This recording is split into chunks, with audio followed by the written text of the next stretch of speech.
There is a strange mystery in human affection. Rarely do our words reveal the full depth of what we feel. Instead, emotions cloak themselves in symbols, gestures, and subtle patterns. Love, in its earliest stages, seldom announces itself with clarity.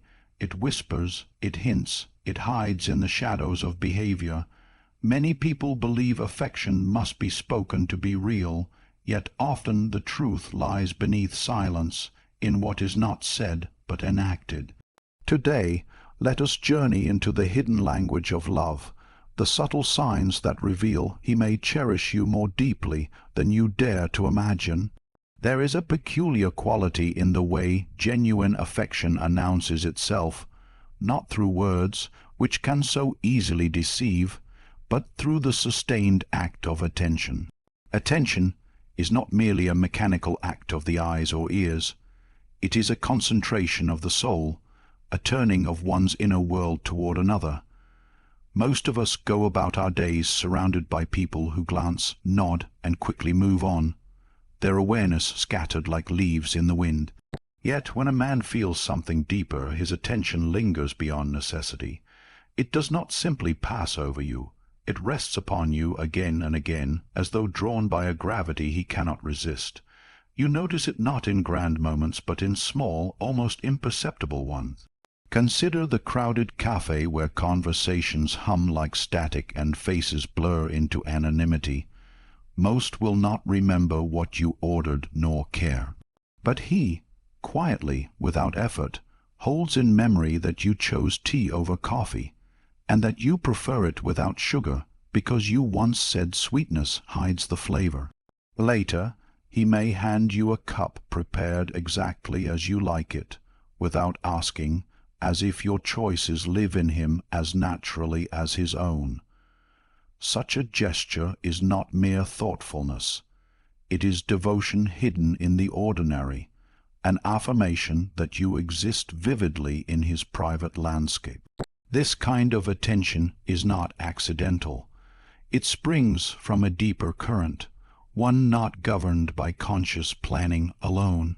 When someone begins to notice the details of you, the pauses before you speak, the slight furrow of your brow when something unsettles you, the particular rhythm of your laughter, it reveals that you have already taken residence in his unconscious mind.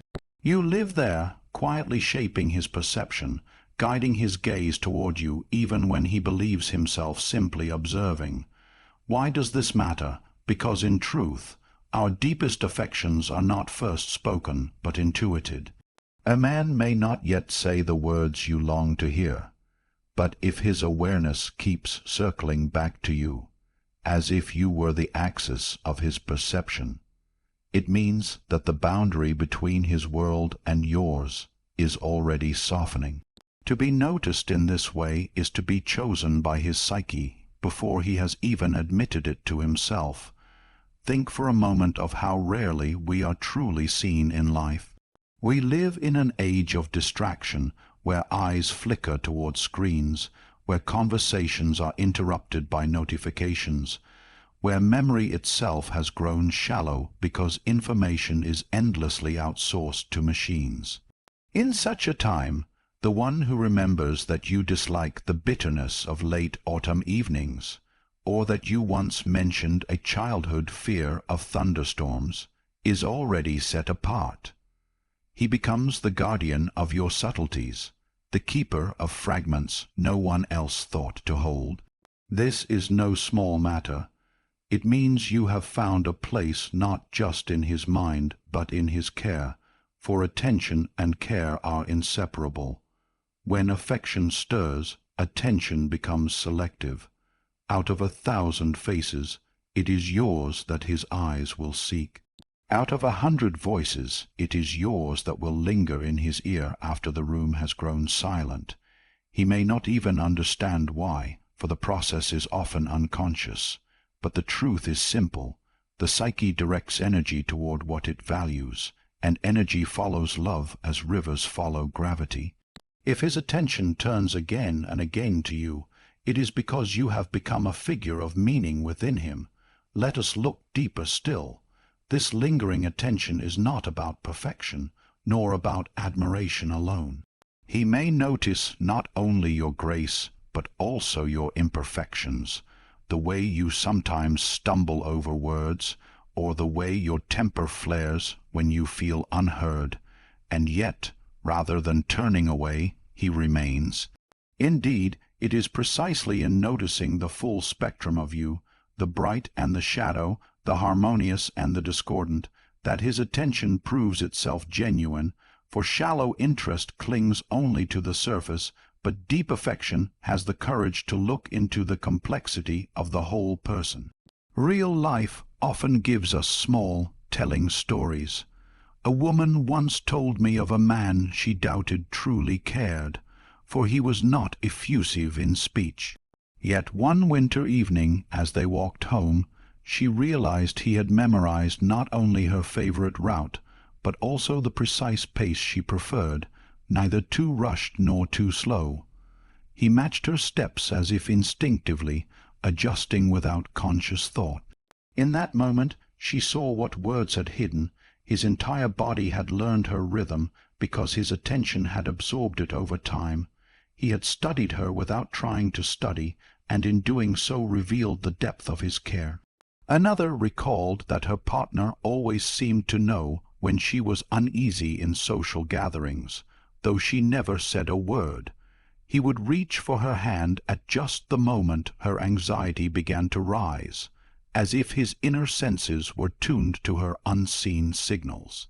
This is the power of lingering attention. It transforms into an intuitive knowing, a silent dialogue carried out beneath words. Some may dismiss such things as trivial, but to be remembered, to be anticipated, to be known in your unspoken needs, these are not trivialities. They are the essence of intimacy. To notice is to honor, to remember is to hold sacred, and to act upon these observations is to love in its quietest, most enduring form. It is important to recognize, however, that such attention is not about surveillance or control. It is not the anxious scrutiny of one who fears losing you. Rather, it is the natural presence of one who delights in your being, who sees you not as an object to be possessed, but as a world to be explored. His attention lingers because you are, to him, inexhaustibly significant. When his awareness consistently extends beyond what is required, it is because you have already become central in his inner life. He cannot help but remember, because forgetting you would be like forgetting the warmth of the sun, impossible for one who has already been touched by it. This is why such attention should not be overlooked or dismissed. It is not a courtesy, not a fleeting habit. It is evidence of a deeper current that runs beneath the surface of words, a current that carries with it the unmistakable force of love awakening. And so, when you ask yourself whether he truly cares, look not only for declarations, but for the places where his attention lingers. Does he see you in moments when others do not? Does he remember what you thought forgotten? Does his awareness return to you in ways both subtle and profound? If so, then you are already more than an acquaintance, more than a passing presence. You are the center of a constellation he cannot look away from. To be given such attention is to be recognized as essential. It is to know that within his secret, interior world, you are not merely present, you are luminous. And in this light, you may finally glimpse the truth. He likes you more than you imagine, more than he perhaps even dares to admit to himself. Affection is a mysterious force, and more often than not it escapes the limitations of speech. Words are fragile vessels. They can be learned, rehearsed, borrowed, even feigned. They may soothe for a moment, but vanish like smoke when tested against time. But action, grounded in instinct and substance, has a weight that words cannot carry. Action reveals what is hidden in the unconscious, what the heart dares not or cannot speak aloud. When a man truly values you, His care often flows not from dramatic speeches, but from quiet, almost unnoticed gestures. He shows himself not in proclamation, but in behavior, not in the echoes of promises, but in the steady rhythm of deeds that weave themselves into your daily life. These actions are not flamboyant displays meant for an audience. They are often small, unglamorous, and invisible to the world, yet they are the most trustworthy language of love. Consider the simple act of waiting until you arrive home safely before he allows himself to rest. It is not a heroic declaration, yet it carries within it the archetype of the protector, the guardian who stands watch even when no danger is visible. Or imagine him repairing something broken before you have the chance to notice it was in need of care. It is not that the task is grand, but that he spares you the burden, shouldering it quietly as though it were natural. In these moments affection reveals its truest form. It does not seek reward, nor does it cry out for recognition. It simply gives. This is the silent architecture of love, the scaffolding of countless small acts that hold up the edifice of trust and intimacy. Like the beams of a house, they are seldom seen, yet without them nothing could stand.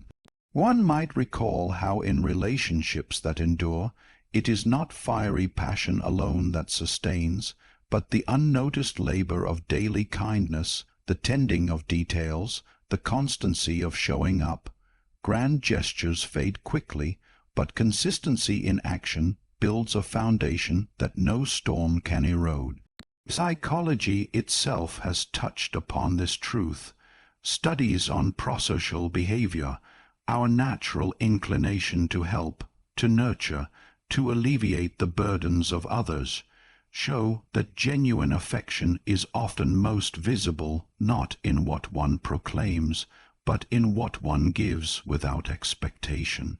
Such giving flows from instinct, from the unconscious patterns of care that have evolved across millennia. When a man carries your heavy bag, waits for you in the cold, or rearranges his schedule so you will not feel alone, it is not mere politeness. It is the psyche enacting its most ancient script, to preserve what it cherishes, to protect what it values. The paradox is that many dismiss such gestures because they seem ordinary. A woman may wonder if he truly loves her because he does not shower her with extravagant declarations, not realizing that the truest devotion is often cloaked in the mundane. A friend once confessed that she doubted her partner's feelings. He was not verbal, not given to poetry or romance in words. Yet she noticed upon reflection that before every long trip her phone was fully charged, placed carefully where she would not forget it. He had done this quietly, never pointing it out, never asking for thanks. But in that act was a tenderness far more reliable than 1,000 borrowed phrases. For words can be hollow, but a man who thinks ahead for your well-being, who spares you even small inconveniences, reveals a love that permeates thought, attention, and care. Why do these small actions matter so deeply? Because they reveal alignment between thought and deed, between inner life and outer behavior. Anyone can say, "I love you," without consequence, but to live that statement in repeated gestures is to incarnate love into reality. Actions embody what words can only point toward. They transform affection from abstraction into tangible presence. When he waits outside until he sees the light in your window, when he rearranges his day so he can accompany you to an appointment you dread, when he instinctively steps on the side of the sidewalk closest to the road, all of these are embodiments of care. They are the soul speaking through the body, the unconscious revealing what it values through instinctive movement. There is also a profound humility in such acts. True affection does not seek to exalt itself. It does not shout, "See what I have done for you." Instead, it whispers through repetition, through quiet patterns of giving. The man who loves deeply may not even be fully aware of the extent of what he does, for his actions flow naturally from his orientation toward you. He does not calculate, he does not keep score. He simply acts, because not to act would feel like a betrayal of himself. In this way, his deeds are more trustworthy than even his own words, for they emerge from a deeper source. Imagine, for a moment, the archetype of the craftsman. He builds not for glory, but because the act of creating sustains him. So too does affection manifest in countless labors of love, meals prepared, doors held open, time carved out, burdens shared. If you pay attention, you will see that these deeds form a language, one written not with ink but with presence, not with sound but with devotion. We must remember that love is not always dramatic. It is not always thunder and lightning. More often, it is the steady flame that warms without burning, the steady rhythm of hands that make life easier, lighter, safer. These actions may seem unremarkable to the world, but to the one who receives them, they can mean everything. To be cared for in this way is to be told without words, "Your well-being is intertwined with mine." So when you doubt whether he truly feels for you, look not only at what he says, but at the pattern of his actions. Does he protect your peace of mind without announcing it? Does he make room for you in his life even when inconvenient? Does he attend to your needs before you voice them?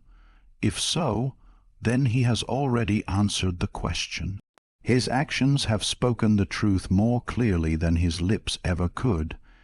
It is easy to underestimate such gestures, to think them too small, too ordinary to signify something as profound as love. But ask yourself, what is love if not the daily choice to act in favor of another's good? To give, to help, to serve, not because one must, but because one cannot imagine doing otherwise. These actions are the fingerprints of affection, pressed quietly into the clay of ordinary life.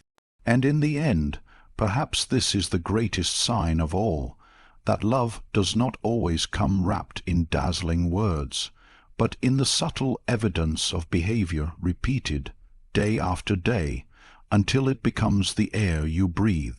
To be loved in this way is to be cherished in silence, to be carried not in phrases but in deeds, to be held not in fantasy but in the practical, enduring reality of someone who shows up again and again.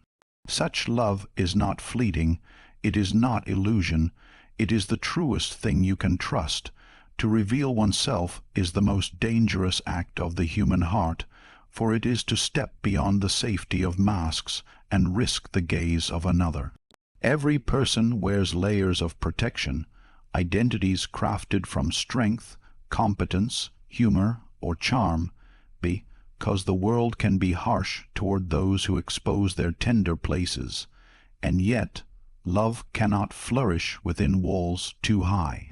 For love to breathe, there must be the courage to open the gate and allow another soul to walk into the hidden garden of one's insecurities, fears, and unpolished truths.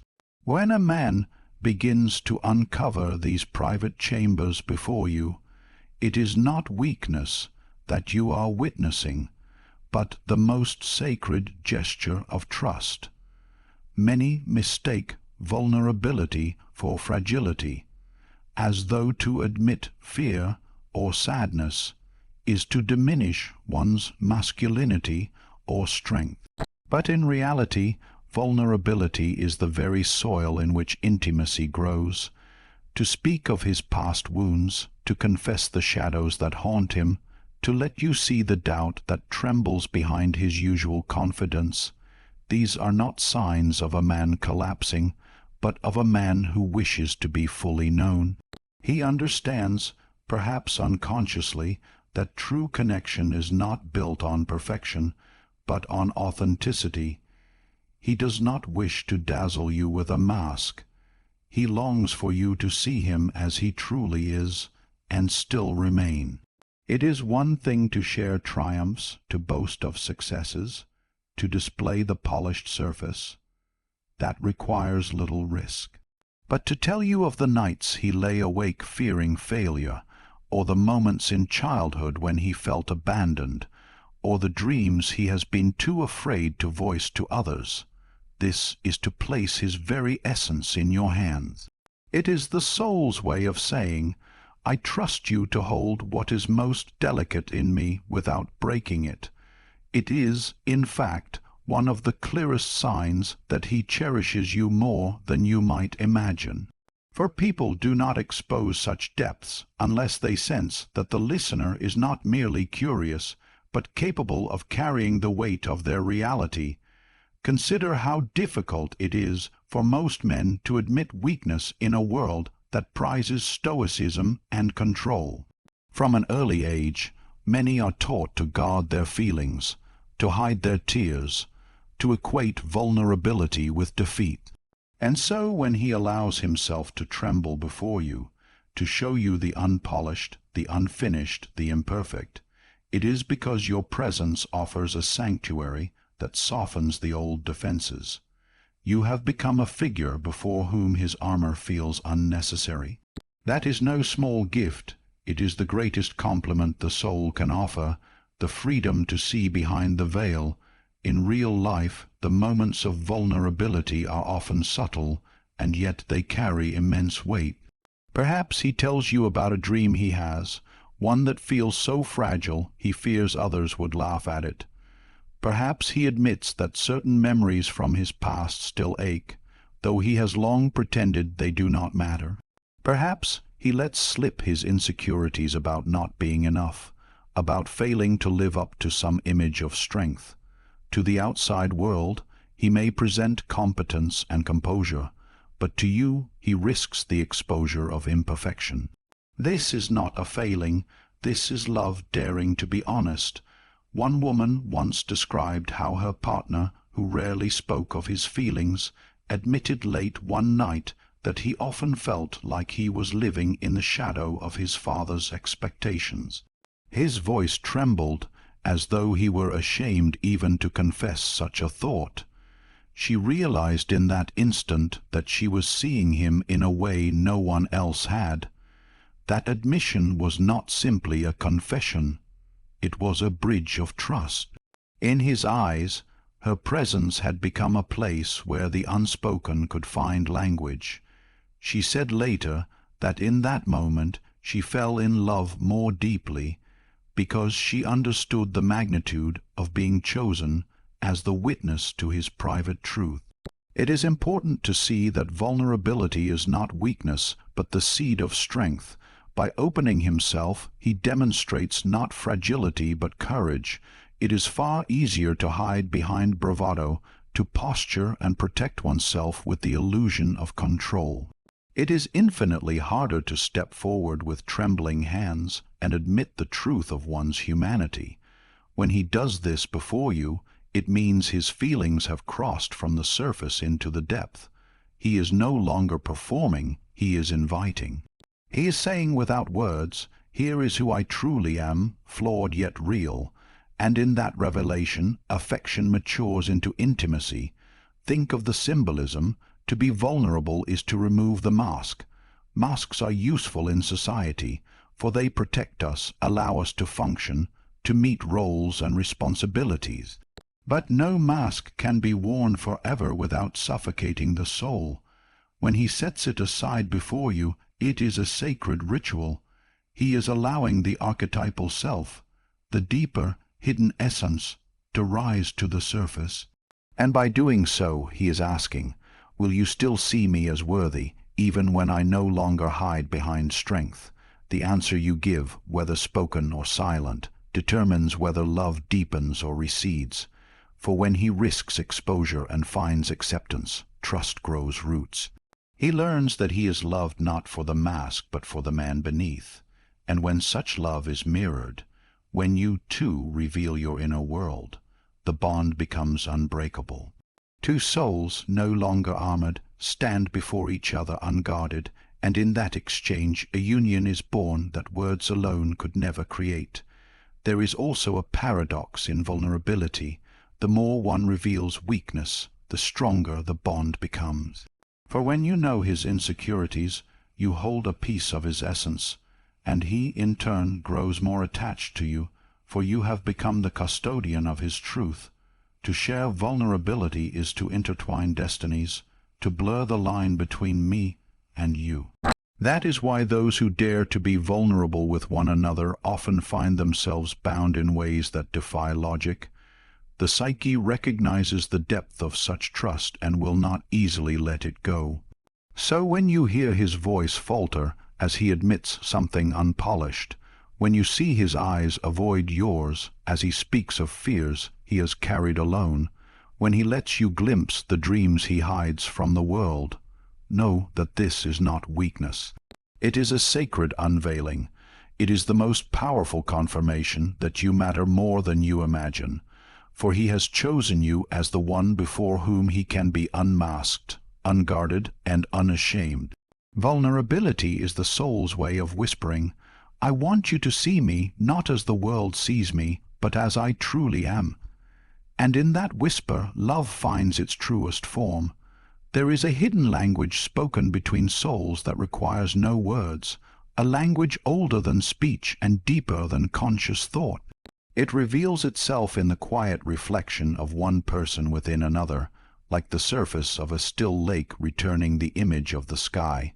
Psychologists call this phenomenon mirroring, a process by which we unconsciously imitate the posture, gestures, or rhythms of those to whom we are drawn.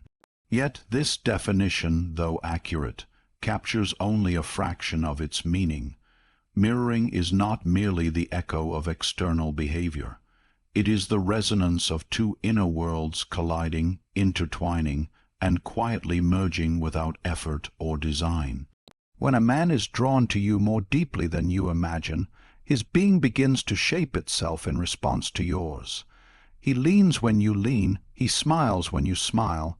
He adopts your favorite phrases until they fall from his lips as if they were always his own. At first glance, these reflections might appear trivial, coincidences of human interaction, but look closely and you will see that they are not rehearsed, not consciously chosen. They emerge spontaneously from a deeper current, for the psyche itself longs for union, and when affection stirs, it begins to weave unseen threads between two beings. His gestures are not mimicry in the shallow sense. They are a form of communion. Without knowing why, he shifts his body closer when you lean forward, as if drawn by an invisible magnet. He matches your tone of voice, as though speaking in harmony with your hidden rhythm. Such things cannot be faked for long, because they are not strategies of the mind. They are instincts of the heart, and mirroring extends beyond the realm of the physical. It is not only his gestures that echo yours, but his emotional world as well. He feels a spark of joy at your laughter, not because he understands the joke, but because your delight has become contagious within him. He feels a shadow of sadness at your disappointment, as though your pain reverberated through the walls of his own being. This is the mystery of empathy in its purest form, two hearts tuned like instruments, vibrating together at the same frequency. He cannot help but feel with you because your presence has already entered his interior world. Think of the man who finds himself smiling without reason simply because you walked into the room. He does not smile to gain favor, nor because he consciously decides to impress. He smiles because your presence has shifted the atmosphere of his soul, as sunlight changes the color of a valley at dawn. That smile is not strategy. It is reflection, resonance, the echo of you alive within him.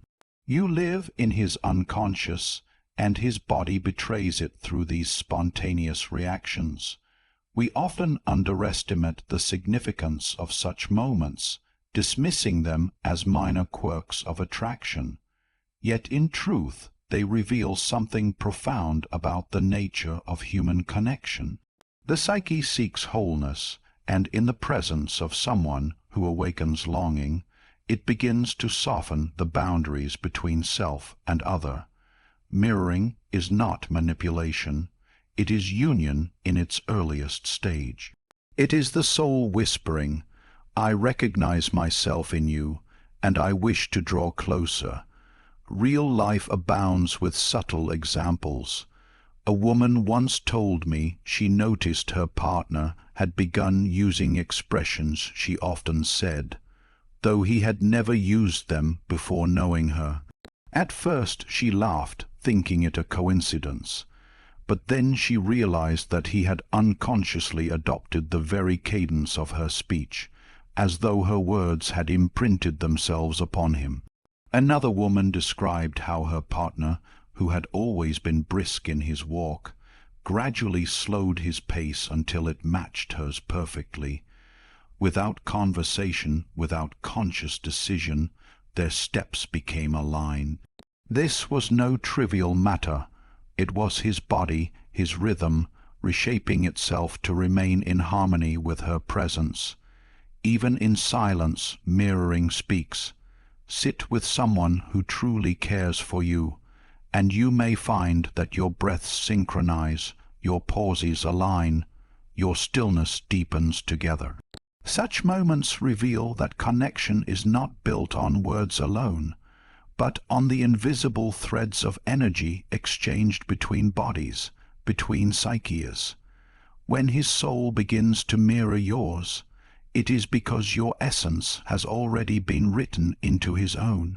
Yet we must understand that mirroring is not mere imitation. Imitation copies the surface, mirroring reflects the essence. A man who mirrors you is not pretending to be you, nor losing himself in you. Rather, he is allowing himself to resonate with you, as a violin string vibrates when a nearby note is struck. It is his way of saying, without words, "Your rhythm is part of my rhythm. Your world is entering mine." In this subtle exchange, affection deepens without fanfare, without conscious declaration. It is a secret dialogue carried on beneath awareness. There is a symbolic dimension as well. Mirroring suggests that love is not about conquest, nor about possession, but about alignment. When two people mirror one another, they are not forcing themselves into the other's shape, but finding harmony between two patterns of being. It is as though the unconscious has recognized a kinship, and the conscious mind is slowly catching up. The mirror is sacred, for in it we see not only ourselves reflected, but also the possibility of union with another. Think of lovers in myth and story. They do not merely adore one another from afar, they begin to shape themselves in reflection of each other. Their gestures intertwine, their hearts beat in rhythm, their laughter echoes across the same valley. This is the archetype of mirroring, a universal pattern that repeats itself across cultures and times. And when you notice it in the small, subtle ways, his body turning toward yours, his tone softening to meet your own, his emotions rising and falling with yours, it is a sign that he is already bound to you more deeply than either of you may consciously admit. What greater confirmation of affection can there be than this instinctive resonance? For anyone can flatter with words, and anyone can plan a gesture of charm, but no one can sustain for long the unconscious merging of rhythms unless love is already stirring in the depths. To find your presence alive within another, reflected in his movements, his expressions, even his emotional responses, is to know that you have crossed from the periphery into the center of his being. So do not dismiss the subtle mirror of affection when you see it. It is not trivial, not accidental. It is the evidence of something larger moving beneath the surface, a quiet merging of two worlds. When his laughter follows yours, when his sorrow rises at your pain, when his body leans as yours leans, it is not performance. It is the psyche's confession, spoken in the oldest language we know, the language of reflection, resonance, and union. And in this language he is already telling you, without words, that you are more to him than you have yet imagined. There is a secret sign of devotion that reveals itself not in the present moment, but in the way a man speaks of what has not yet come.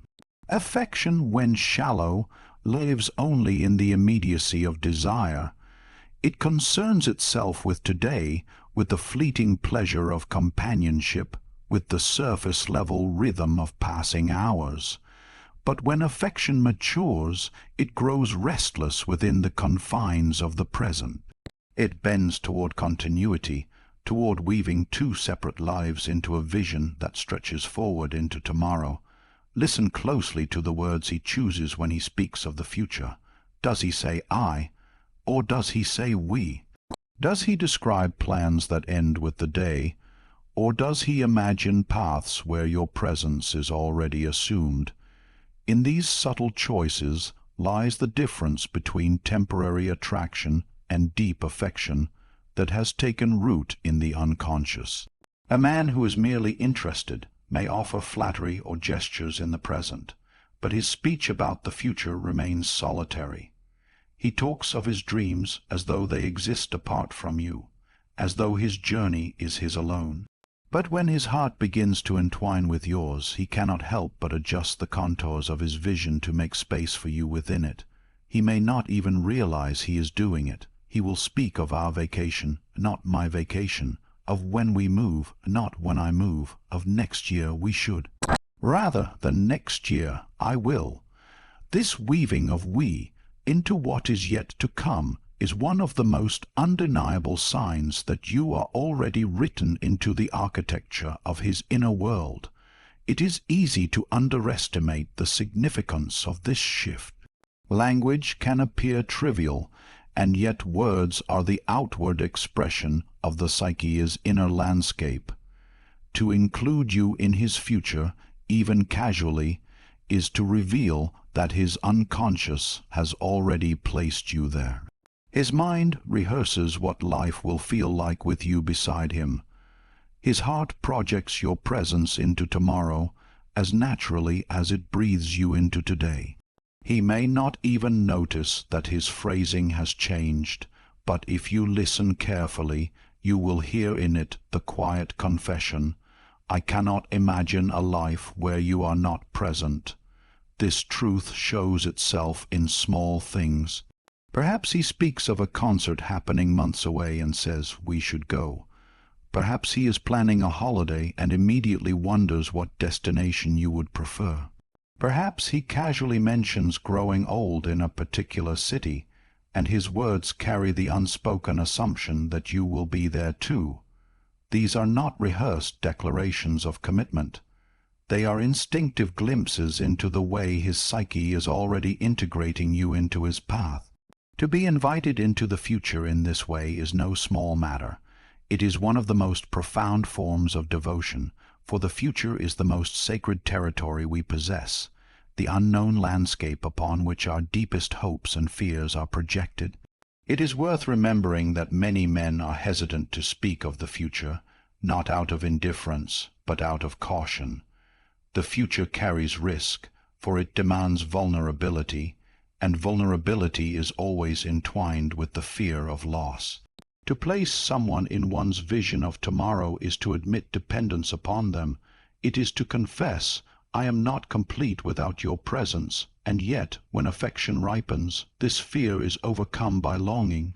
The heart insists on continuity, for love cannot be content to live only in the moment. Love seeks permanence, a thread that stretches forward, weaving present intimacy into future belonging. Real life often offers subtle but powerful examples. One woman described how her partner, who had been cautious about expressing emotion, began to talk about the garden he wanted to plant in spring. He spoke of how we will grow tomatoes, how we should put the chairs here so we can sit in the evenings.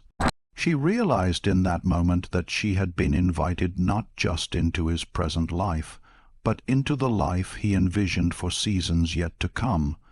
The shift was small, yet it carried immense weight.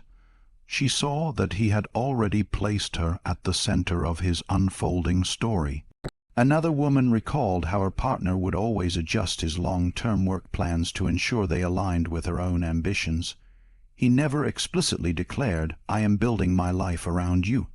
Instead, he showed it by weaving her goals into his own, by ensuring that the path he walked would always leave room for her beside him. These quiet inclusions, these subtle recalibrations of direction, spoke more powerfully than any overt proclamation could. They revealed that his future had ceased to be singular. It had already become shared. There is also a symbolic dimension to this act of inclusion. To be invited into another's future is to be recognized as a partner in destiny, not merely a companion of circumstance.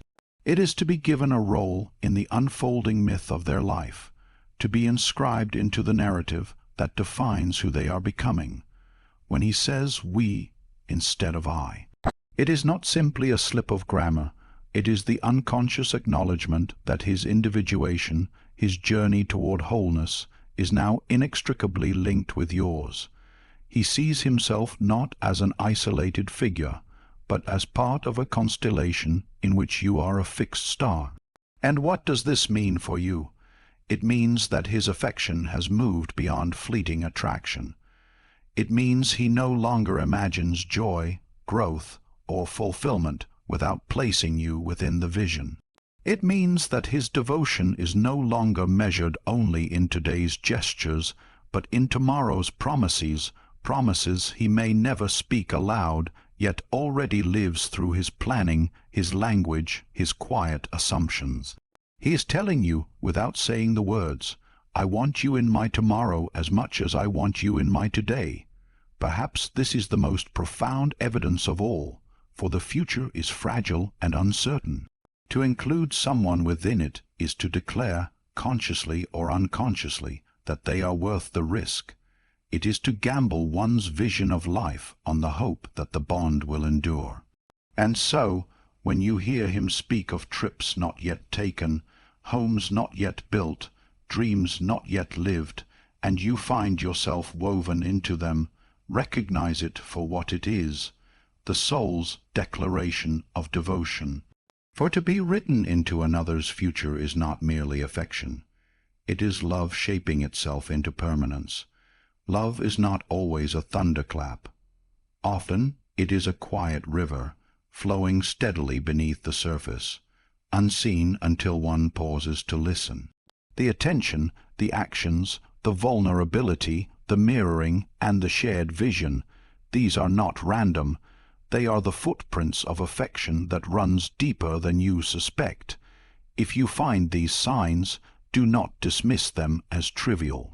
They are the language of the soul, speaking in symbols and silence, telling you a truth larger than words. He may already care for you more than you have dared to imagine.